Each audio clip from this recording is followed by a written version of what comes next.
दोस्तों, candid talks current affairs में आप सभी का स्वागत है।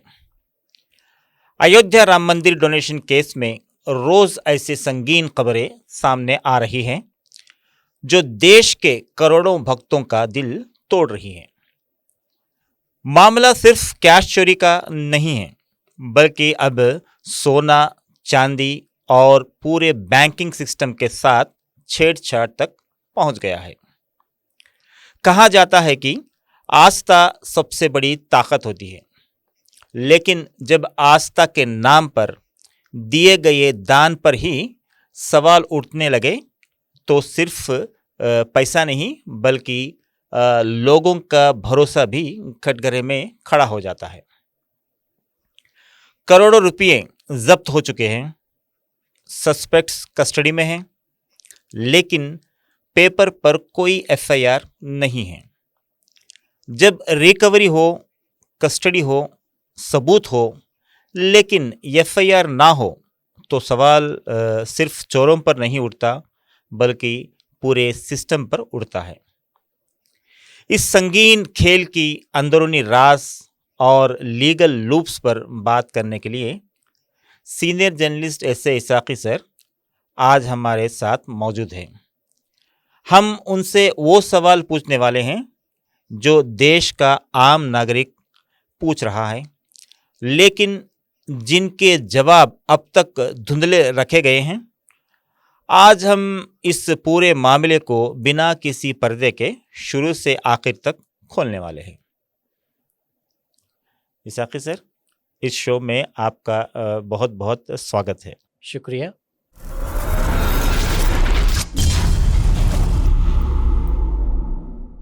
इसाकी सर, मीडिया रिपोर्ट्स के मुताबिक ये मामला तब सामने आया जब कुछ लोगों के पास से बड़ी मात्रा में कैश बरामद हुआ।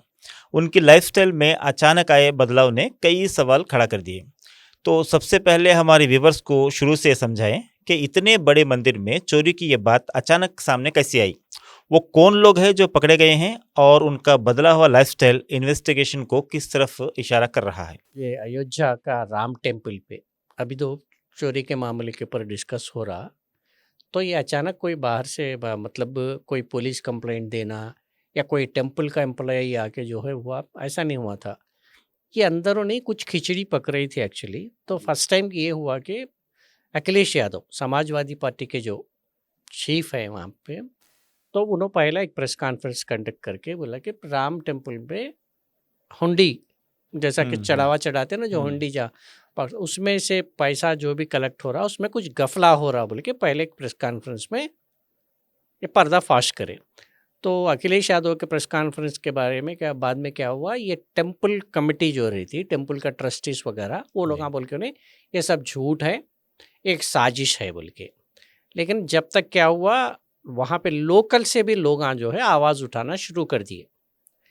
तो उसके बाद जो आके ये मामला जोर पकड़ा।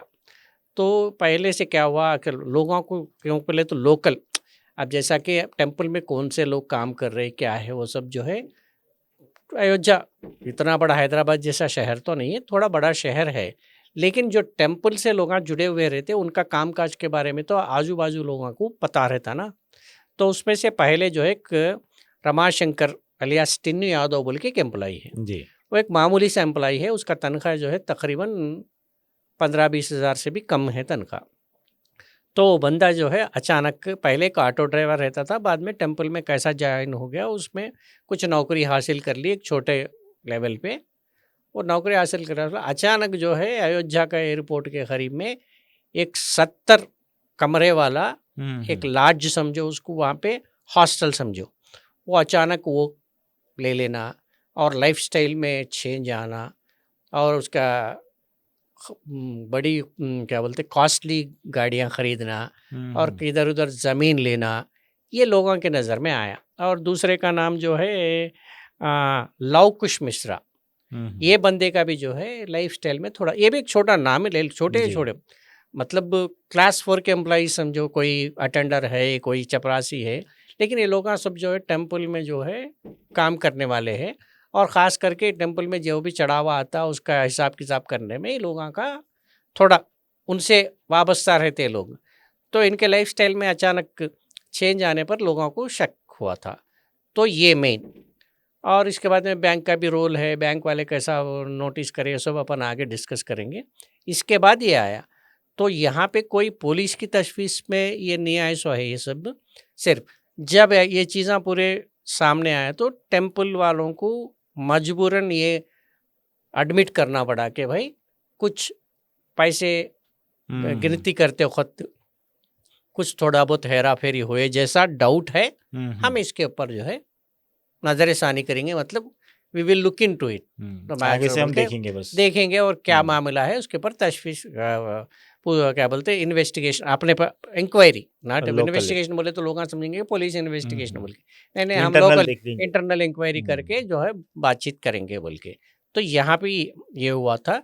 तो इस तरीके से चीज़ जो है बड़ा मेन क्या है, लोगों के लिए फिर टेम्पल में जो काम कर रहे हैं उसमें चंद लोगों की लाइफस्टाइल में चेंज आना, और इसके बारे में समाजवादी पार्टी के लोगों को पता चलना, और अखिलेश यादव प्रेस कॉन्फ्रेंस लगाने के बाद में ये मामला जो है सरफेस पे आया, मतलब लाइमलाइट में आया समझो। सर, अयोध्या राम मंदिर को देश के सबसे सुरक्षित धार्मिक स्थलों में से एक माना जाता है। यहाँ multi layer security, CCTV surveillance और कई स्तरों पर मॉनिटरिंग की व्यवस्था मौजूद बताई जाती है। ऐसे में सवाल ये उठता है कि ये चोरी आखिर की कैसे गई, इस हेरा फेरी का पूरा तरीका क्या था, और एक ऐसे मंदिर जहां हाईटेक सिक्योरिटी और एलाइट गार्ड्स होते हैं, वहाँ काउंटर से महीनों तक रोज़ाना लाखों रुपयों का पैसे निकाले जाते रहे, तो ये और किसी को ये इसकी भनक तक नहीं लगी। तो इसका पूरा माजरा क्या है? जैसा अपन बताया, प्रेस कॉन्फ्रेंस होने के बाद में टेम्पल कमेटी पहले बोली कि भाई कुछ भी गफला नहीं है बोल के, लेकिन जब लोगों से लोकल भी प्रचार शुरू हो गया तो हाँ कुछ धांधली होंगे हम जो है छानबीन करेंगे उसकी बोल के। तो छानबीन के दौरान टेम्पल कमेटी को पीछे, मतलब टेम्पल कमेटी को बगैर उसके नॉलेज में हुआ, उसको नॉलेज में है या नहीं है, अपने पास कोई ठोस सबूत नहीं है। लेकिन जितने भारी पैमाने पे ये पूरा हुआ था, क्योंकि सिर्फ पहले तो अभी तक जो मामला रहा 4, 5, 7, 8, 10, 12, 15 ऐसा करोड़ों में बता रहे हैं, और पूरा जो है टोटल मैग्नीट्यूड इसका 200 करोड़ बोल के। तो इसमें पहले से अब 200 करोड़ बोले तो कैसा हो, उसके नेक्स्ट अपन उसके बारे में डिस्कस करेंगे। पहले ये आपका ये जो सवाल है कि सिक्योरिटी कैमरास है पूरे, एक्चुअली अयोध्या राम मंदिर हाल फिलहाल में कंप्लीट हुआ सो है जी, विथ फुल प्रूफ सिक्योरिटी, पूरे मॉडर्न टेक्नोलॉजी यूज़ कर दिए हम, एवरीथिंग बोल के गवर्नमेंट क्लेम करी, और भारी पैमाने में उसका उद्घाटन भी हुआ, प्राण प्रतिष्ठा हुआ, एवरीथिंग हुआ वहाँ पे। तो उसके बाद में लोग आँख का भाई जो है पहले स्लोली था, अब वहाँ पे डिवोटीज़ का आना जाना भी बहुत भारी पैमानों पे बढ़ गया, और टेम्पल का आमदनी भी बढ़ गया था जी। तो अभी इनिशियल जो इंक्वायरी, इंटरनल इंक्वायरी हुए, वो इंटरनल इंक्वायरी में ऐसे चीज़ें सामने आए कि भाई वो कई दिनों से सिक्योरिटी कैमरास, खास करके जहाँ पे हुंडी से पैसा निकालने जाने के बाद में एक फुल प्रूफ रूम रहता, वहाँ पे हिसाब किताब होता, सोना कितना चढ़ावा आया, चांदी, थोड़े लोग हुंडी में डाल देते ना, कोई अंगूठी डालता, कोई पैसा डालेंगा, कोई सोना डालेंगा, कोई जेवरात अपना डालते, पूरा जो है डालते। थोड़े लोग ऑफिशियली आके अनाउंस करके टेम्पल कमेटी को भेंट करके, टेम्पल को भेंट करके जाने के ऑन रिकॉर्ड करने के ज़्यादा रहते, थोड़े लोग हुंडी में, उसे गुप्तदान बोलते, आते उसमें छोड़ के सिंपली ड्रॉप कर देते, उसमें चले आते। तो ये पूरा जो है हिसाब किताब होता। तो ये एरिया में कोई सीसीटीवी पिछले 6-8 महीनों से काम ही नहीं कर रहा। मतलब समझो कि भाई ये पूरा जो है कई दिनों से गुजरते जा रहा है। तो यहाँ से जैसो देखो उसमें क्या बोले, उसका नाम क्या बताया था मैं, लव कुश मिश्रा। जब पुलिस मतलब लोकल पुलिस, केस रजिस्टर नहीं हुआ यहाँ पे, तो लोकल पुलिस टेम्पल कमेटी के बुलाने पे जाके पुलिस जब उसके घर पे राइड करी, तो पैसे कहाँ पे मिले, गोबर में छुपाए हुए 12 लाख कैश मिला उसमें। तो मतलब ये रोज थोड़ा बहुत पैसा नोट के गड्डियाँ जो है पहुंचा रहा था घर में, या नहीं तो कहीं सोना लेके जाके बेच के कैश करवा के घर पे रख लिया, कुछ भी होगा भाई, तो ये तो टेम्पल कमेटी का है, क्योंकि उसका तनख्वाह ही महीने को जो है 10-12 हज़ार रुपये, 20 हज़ार रुपये का अंदर का तनख्वाह वाला है वो, तो उसके पास 12 लाख कैश, और कोई भी अगर मेहनत की कमाई है तो आप महफूज रखते, बैंक में डालते या कहीं ना कहीं, गोबर में तो नहीं छुपाते ना, जी हाँ। तो इसका मतलब वही है कि चोरी का मामला जी है हाँ। ये। तो देखो, एक ज़माने में आपको सुने होंगे ना, हिस्ट्री तो, तारीख तो पढ़े होंगे, मोहम्मद गजनी जो है राम का टेम्पल लूटा बोल के इतना बड़ा बवाल करते रहते हमेशा ये लोग। हम बीजेपी के लीडर्स जो भी है, राइट विंग एक्टिविस्ट पुले जो है, बदनाम पूरा है मुसलमानों के ऊपर डालते रहे। गजनी का वो कौन से ज़माने में हुआ, क्या हुआ उस ज़माने में, क्या कैश का वैल्यू था, गोल्ड का क्या नहीं, लूट के चले गए, हो गया होगा। टेम्पल लूटना करना सभी गलत काम ही है, लेकिन अभी तो खुलेआम अपने लोग लूट रहे ना भाई। अब आप गैरों को इल्ज़ाम क्या डालते हैं, अब अपने घर के लोग आए हैं, आपका पैसा लूट के लेके जा रहे हैं। जी। तो ये पूरा एक सोची साजिश के तौर ही ये पूरा जो है यहाँ से मामला पूरा गायब जी। करते गए पैसा। ये तो इसीलिए जो है अभी तक टेम्पल कमेटी का पहले तक उसको डिनाई करते गई, लेकिन अब लोगों से, लोकल से भी, क्योंकि इसमें कर सेवक्स भी आए, पुराने जो कर सेवक्स भी आए, लोकल जो कुछ भी थे पैसे वैसे चढ़ावा करते थे, वो लोग अभी जो है हल्ला गल्ला करना शुरू कर दिए। तो अब टेम्पल कमेटी को मजबूरन कुछ ना कुछ कार्रवाई करना पड़ रहा। तो ये तो एक सोचिए, पिछले 7-8 महीने ही बता रहे, उससे पहले से भी हो सकता। तो जो भी हो रहा वो प्लान्स के तहत हो रहा हो। क्योंकि जब गए पुलिस वाले गए, वो सिक्योरिटी के कैमरास वगैरह चेक करके फुटेज निकालने की कोशिश करे, तो कई कैमरास काम नहीं कर रहे बोले तो जो वाइटल प्लेस जहाँ पे खास मकामात है, जहाँ पे पैसा की गिनती होती, जेवरात की ये वेट वगैरह देखा जाता, तो मापतोल होती, वहाँ पे जो है सीसी कैमरास काम नहीं कर रहे, उसका फुटेज अवेलेबल नहीं है। तो ये है अभी तक के इन्फॉर्मेशन के हिसाब से, देखा जाएंगे फिर आगे जाके क्या होता। तो सर अभी हम बात कर रहे थे उसी विषय की, एक बात और है कि इस पूरे मामले में एक और बात लगातार चर्चा का विषय बनी हुई है कि मीडिया और सोशल मीडिया पर लगभग 200 करोड़ का आंकड़ा बार बार सामने आ रहा है, जैसा कि हम बात कर रहे थे। तो जिसे लेकर लोगों के बीच कई तरह के चर्चाएं, सवालात उठ रहे हैं।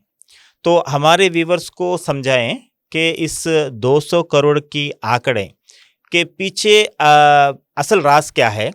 क्या सच में मंदिर के अंदर से इतनी बड़ी रकम गायब हुई है, या फिर इस फिगर को लेकर कुछ गलतफहमियां भी मौजूद है वहाँ पे?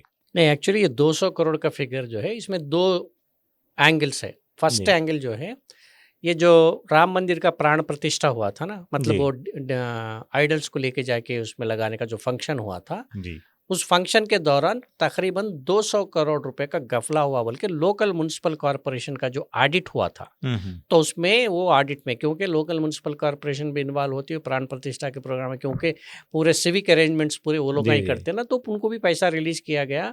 तो वहाँ पे जो है 200 करोड़ का गफला हुआ बोल के एक ऑडिट रिपोर्ट में, उसके मामले में एक इश्यू चल रहा। और ये रहा दूसरा सवाल, ये हुंडी में चोरी होने का, और वहाँ से कहीं वैल्यूबल चीज़ें जो है गायब हो जाने की। तो क्योंकि ये लोकल के जो काम का काज करने वाले, छोटे मोटे नौकरी करने वाले, उनके लाइफस्टाइल में एक अचानक तब्दीली आ जाना, और वो लोगों का लाइफस्टाइल पूरा लैविश हो जाना, मतलब लखपति करोड़पति जैसा उनके ज़िंदगी में तब्दीली। ये पूरे देखने के बाद में अब लोकल पीपल भी कि हम भी इतना चढ़ावा करें, मैं इतना पैसा दिया था, मैं इतना पैसा दिया था, ये लगभग सब मिलके जो है 200 करोड़, अब 200 करोड़ पार भी हो जाके रहता। नए चीज़ें भी आए थे, क्योंकि वो एक गुजराती का सिंधी समाज कुछ है, वो लोग भी टेम्पल कमेटी चेयरमैन को जो है लेटर लिखे थे कि हम हमारे प्राण प्रतिष्ठा के दौरान हम टेम्पल को जो है खास करके राम वो सिल्वर के ताज बना के भेजे थे, तो वो कहाँ चले गए बोल के ऐसे कई चीज़ें सामने आ रहे। मतलब वहाँ से कई जो है वैल्यूबल्स जो है गायब हो गए। क्या है, इसके ऑडिट करना है, उसका पूरा इन्वेंट्री बनाए तो जो है ये पूरे निकलते, लेकिन अभी तक पुलिस केस ही नहीं हुआ ना, वो एक प्रॉब्लम है ना। तो सही है। इसी मामले में एक और जो है हैरान करने वाला पहलू सामने आ रहा है कि शुरुआत में सिर्फ कैश की हेरा फेरी तक सीमित रही थी, लेकिन अब खबरें ये आ रही हैं कि भक्तों द्वारा जो चढ़ाया गया सोना चांदी के जो वेविंग और रिकॉर्ड मेंटेनेंस में भी गंभीर आरोप लगे हैं। तो ये हमारे व्यूअर्स ये जानना चाहते हैं कि ये नए खुलासे में कितनी सच्चाई है, और गोल्ड और सिल्वर के हिसाब किताब और रिकॉर्डिंग को लेकर क्या एलिगेशंस है, और अब तक इस मामले में क्या अपडेट्स सामने आए हैं। मैं भी आपको बताया था ना, कोई सिंध एसोसिएशन जी जी जी वो लोग लेटर लिखे कि भाई हम लोग ताज बना के दिए थे, जी वो क्या हुआ बोल के। उसी तरह टेम्पल के कंस्ट्रक्शन के दौरान, मतलब जब राम जन्मभूमि का टेम्पल बना रहे, आप एक ईंट भी बेच सकते हैं बोल के एक डोनेशन का जी एक हाँ कॉल जी दिया हाँ गया था जी ना। हाँ तो कई लोग कहाँ कहाँ से, देश विदेश से कई लोग, कोई चांदी के ईंटा भेजे थे, सोने के ईंट तक जो है कोई डोनेट करे सो है। तो यहाँ पे इसमें से अब ये एलिगेशंस है, तो इसमें अभी इसके ऊपर अगर ठोस इंक्वायरी हुआ तो क्या क्या सामने आता वो देखा जाएगा। लेकिन अब प्रिलिमिनरी इंक्वायरी में जो एलिगेशंस आ रहे हैं उसमें से ऐसे कहीं चांदी के ईंटा, सोने के ईंटा भी गायब हो गए हैं। और इसका नाम है केडी तिवारी, एक एम्प्लॉय। ये जो कहाँ का पे काम करता था, जहाँ सोना और चांदी जो नाप तोल करते हैं ना, वो सेक्शन में काम करता था। इन जो है तकरीबन हाल में ही 1.5 करोड़ रुपए 2 करोड़ रुपए का ज़मीन खरीदा बोल के लोकल से वो इन्फॉर्मेशन, जो प्रिलिमिनरी इंक्वायरी जो टेम्पल में जो भी का एक प्रिलिमिनरी जो जानबीन उसमें आया। तो ऐसे लोग कितने लोग होंगे, कौन कौन इन्वॉल्व होंगे उसमें से, और लोअर लेवल पे ही उन्हें 2 करोड़ रुपए का ज़मीन खरीदने का हिम्मत करा बोले तो अब नाप तोल करने का एम्प्लॉई बोले तो क्या होगा भाई, ज़्यादा से ज़्यादा 30-40 हज़ार रुपये तनख्वाह वाला होगा। जी हाँ 2 करोड़ रुपए का तो ज़मीन खरीदना बोले तो उसका ज़िंदगी का पूरा जमा पूंजी रहे तो ही खरीदता, या नहीं तो क्या बोलते पैदाइशी कोई लखपति करोड़पति का बेटा रहा तो खरीदेंगा। जी हाँ अगर वैसा रहा तो इन तो या नाप तोल की इसमें तो काम करने वाला नहीं रहता। तो इन्हीं खुद उतना पैसे का ज़मीन खरीदा बोले तो आप अंदाज़ा लगा सकते कि भाई ऐसे कई लोग, कितने लोग इन्वॉल्व में हैं इसमें। जी जी अभी तो एक क्या बोलते केडी तिवारी का नाम आया, और कितने लोग होंगे उसमें। और मतलब आप क्या बोलते करेंसी नोट ही नहीं है ना। अब आपको ये तो साबित हो रहा है कि भाई इसमें से यहाँ से सोना चांदी चले जी गया हाँ बोल के। अगर इन्वेंट्री बन गई, कौन कौन कहाँ पे दिए। मेन प्रॉब्लम क्या है, जैसा गुप्त धन करने का कोई हिसाब किताब रहता नहीं रहता, नहीं करने रहता, वाले जी। यही है। अब ये लोग जो इन्वेंट्री बनाए वही फाइनलाइज है, जी। लेकिन जो डायरेक्टली का बाज़ाब्ता ऑफिशियली जो भेजे उसका रिकॉर्ड तो मिल सकता है, या नहीं तो कोई बंदा जो वगैरह, जैसा एक सिंधी एसोसिएशन आई वैसा ही कोई लोग आएंगे कि भाई हम भी भेजे थे, हमारे पास ये रिसिप्ट है बोल के बोले तो ये पूरा इन्वेंट्री आया तो कितने करोड़ है सामने आते, 200 करोड़ तक सीमित हो जाएगा, 10 करोड़ में ही निपट जाएगा मामला, या और आगे चले जाएगा, वो देखा जाएगा। एक उसके ऊपर एक फुल प्रूफ इंक्वायरी हो तो ही जो है चीज़ें पर सामने आना है। सर, इस पूरे मामले का एक दिलचस्प पहलू ये भी बताया जा रहा है कि इस कथित हेरा फेरी को पकड़ने में मंदिर के सिक्योरिटी सिस्टम से ज़्यादा स्टेट बैंक ऑफ इंडिया के ऑफिशियल्स का भूमिका महत्वपूर्ण रहा है। तो हमारे व्यूवर्स को ये समझाएं कि एसबीआई को आखिर किस बात पर शक हुआ था, और उनके रिपोर्ट में ऐसी कौन सी रेड फ्लैग सामने आई थी जिन्होंने इस पूरे मामले का पर्दाफाश करने में अहम भूमिका निभाई है। एक्चुअली जितना भी जो हुंडी में जी आपको टेम्पल्स के तो आइडिया रहता है ना, जी जो जी सामने हाँ, एक हुंडी रहता है, हुंडी में जी। से निकालने के बाद में वो ऑफिशियल जो भी ऑन रिकॉर्ड कोई भी चंदा वगैरह दिए थे, ये पूरा हिसाब किताब होने के बाद में सीधा तो वो टेम्पल में तो स्टोर नहीं करते, जी सीधा लेके जाके बैंक लॉकर्स रहते, बैंक लॉकर्स में सोना चांदी वगैरह जमा कर देते, कैश जो है डिपॉजिट कर देते। जी तो ये सिलसिला हर एक टेम्पल में भी नॉर्मल है।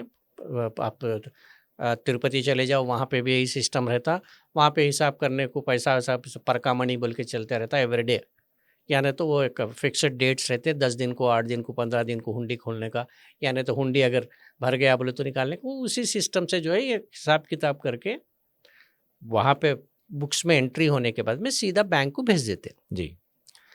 तो बैंक वाले नॉर्मल प्रोसीजर जैसा डिपॉजिट करते वही डिपॉजिट करने के बाद में बैंक वाला जब डाउट करा कि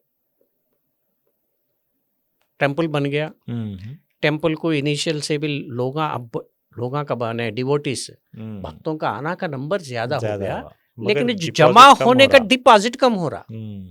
बिल्कुल सही। हाँ। तो वहां पे बैंक वाला, क्योंकि बैंक वाले जब लोग बढ़ रहे बोले तो आमदनी भी बढ़ना है ना भाई, भक्त आ रहे, ये तो नेचुरली ग्रोथ होने का जाके डिक्रीज हो रहा। क्यों?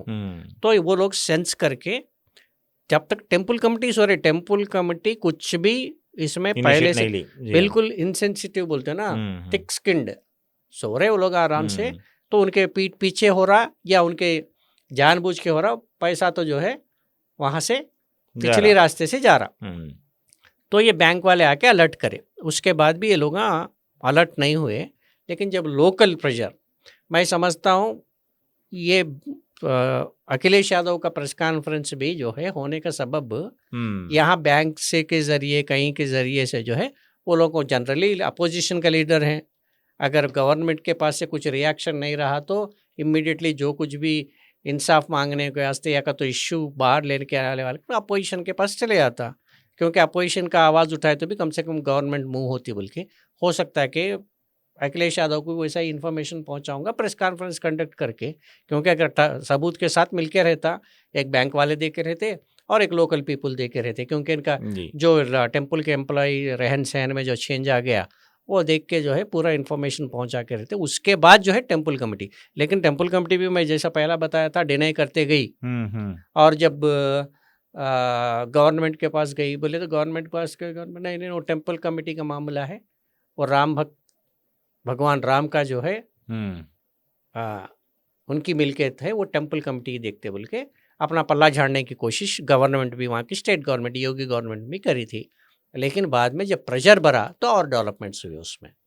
सर, अब सवाल ये उठता है कि इतने बड़े मामले में अब तक एफआईआर दर्ज ना होने को लेकर लगातार संदेह और चर्चे क्यों बनी हुई है?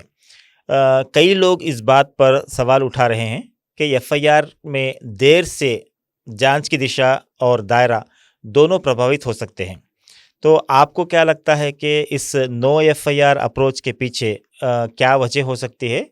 अगर शुरुआत में ही एफआईआर दर्ज हो जाती तो कानूनी रूप से जांच का दायरा कितना बड़ा हो सकता था और किन किन अधिकारियों, ट्रस्टीज या जिम्मेदार व्यक्तियों की भूमिका जांच की संभावना बन सकती थी?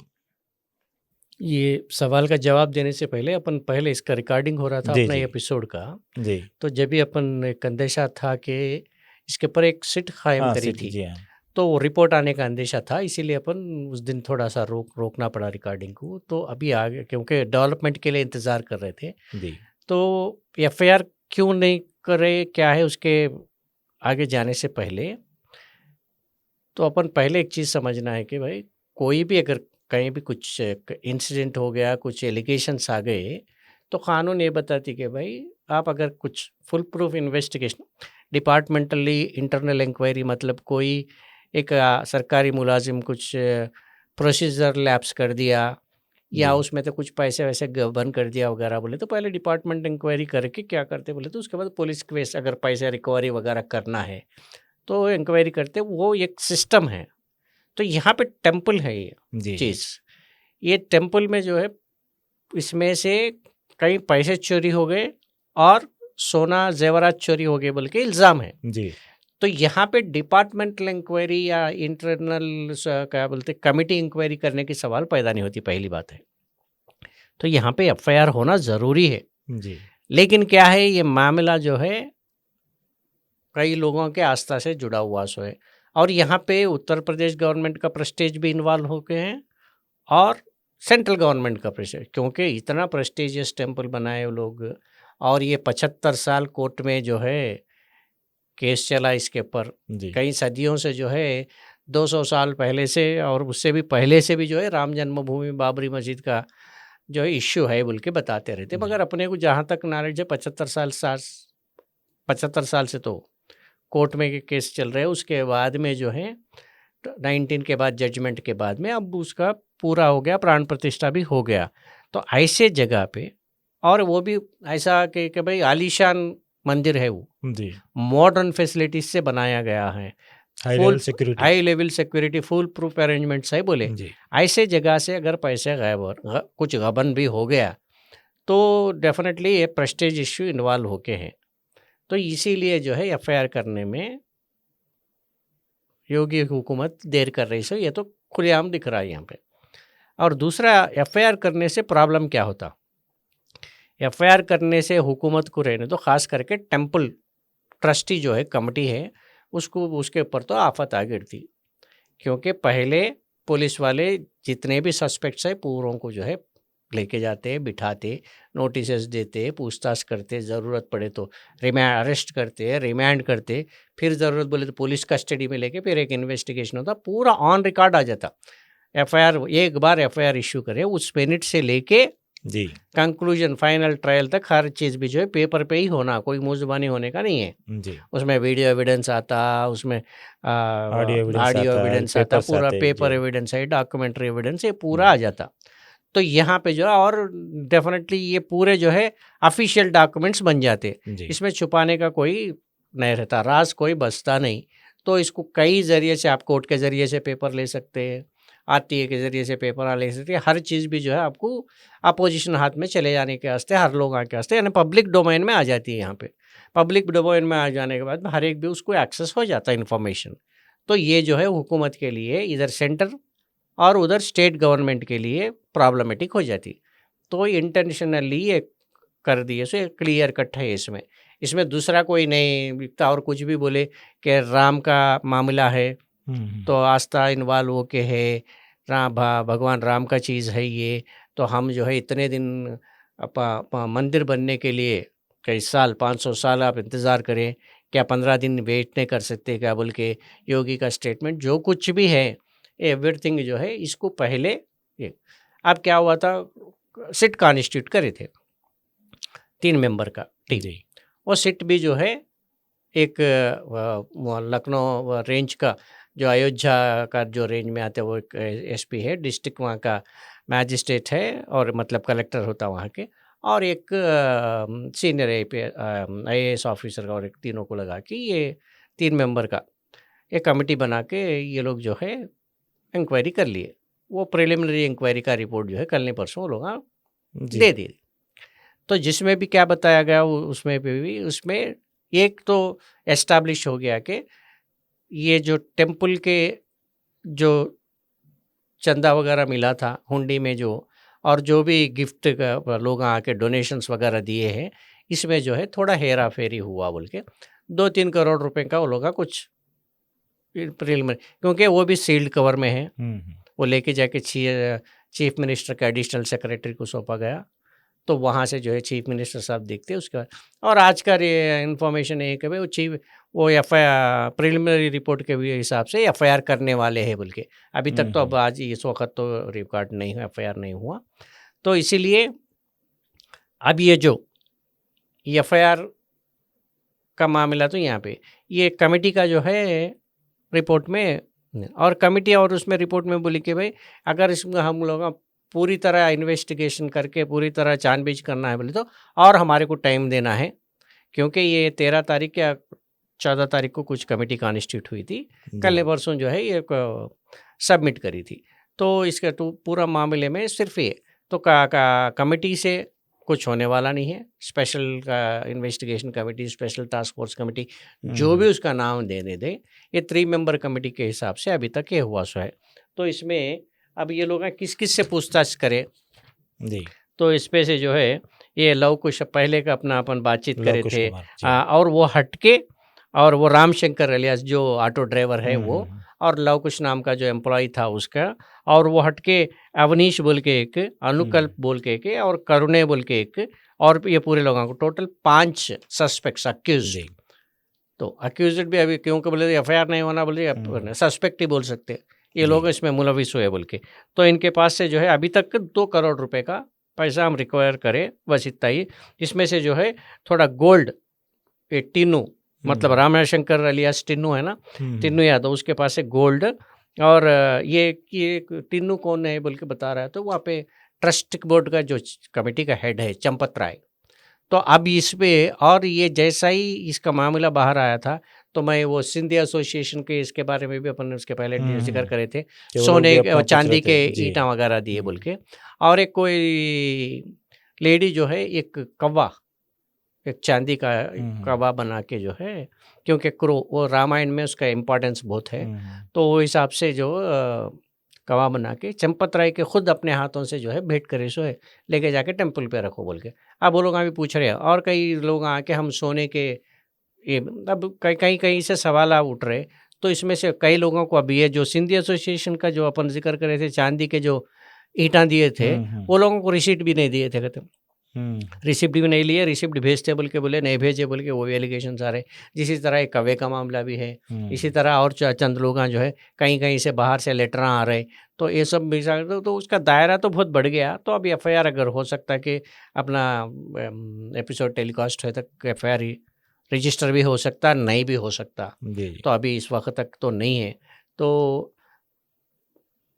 मेनली इश्यू को जो है एक लीपापोती करके कुछ ना कुछ, अभी अगर इसके बीच में ये तो एक तरफ से जोर पकड़ रहा है इसी मूवमेंट में, और दूसरा कोई कांड हो गया तो लोगों का जहन जो इधर से हट के उधर चले जाता। तो ये पूरा हो रहा।